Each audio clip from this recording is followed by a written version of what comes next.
he's using WhatsApp for that in the Netherlands, and we started doing this for our New York group as well. So anyone who is a member of an organization can be on that group and inform us. It's like, oh, I have surgery, or I have a serious medical sort of condition that you need to know about. So that allows you to know what's going on in your group, and even to coordinate a case if and when that happens. A couple of years ago in New York, we actually coordinated a case through a WhatsApp group, and that went relatively well. It certainly went better than if we would not have that communication system in place. Clearly, there needs to be very good communication with the Human Cryopreservation organization that the person is a member of.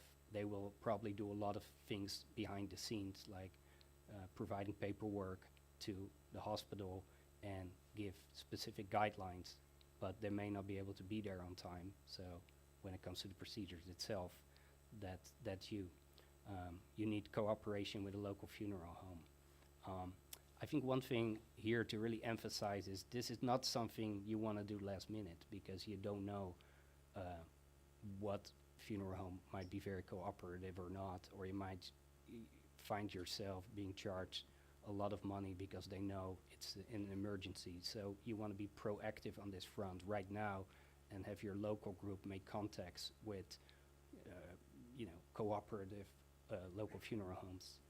You need an appropriate vehicle. You want at least a vehicle that can fit a portable ice bath and some team members.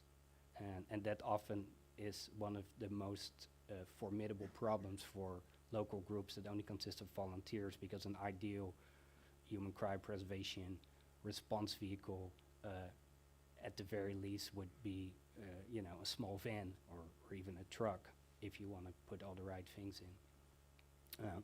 You need a first response kit. You need at least a number of different pieces of equipment and supplies to do these procedures. So one thing I introduced in Sweden when I gave this presentation was the 3 C's of human cryopreservation first response.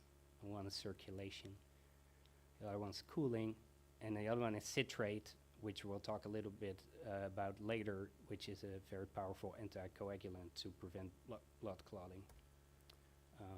Okay, so now there are 2 slides. I actually presented those at several in my presentations, because I think this is really, really, really important to understand, and it's kind of nerdy, but the take-home message is actually very straightforward.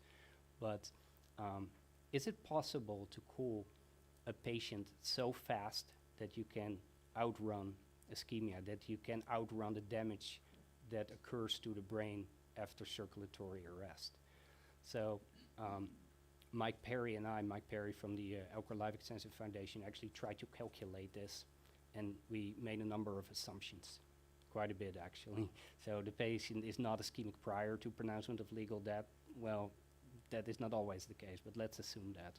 Cooling is initiated immediately after pronouncement of legal death. There's no cardiopulmonary support or administration of neuroprotective agents. Brain injury starts at 5 minutes of warm ischemia. Q10 is 2-0. That means for every drop of 10 degrees Celsius, you decrease metabolism by half. That's very powerful. No other forms of injury occur other than ischemic injury. Ischemic injury is completely eliminated at minus 123.3 degrees Celsius. Why that temperature? That is the temperature in which the vitrification agent turns into a glass, so-called glass transition temperature. And a constant cooling rate is assumed. Okay, so these are a lot of assumptions,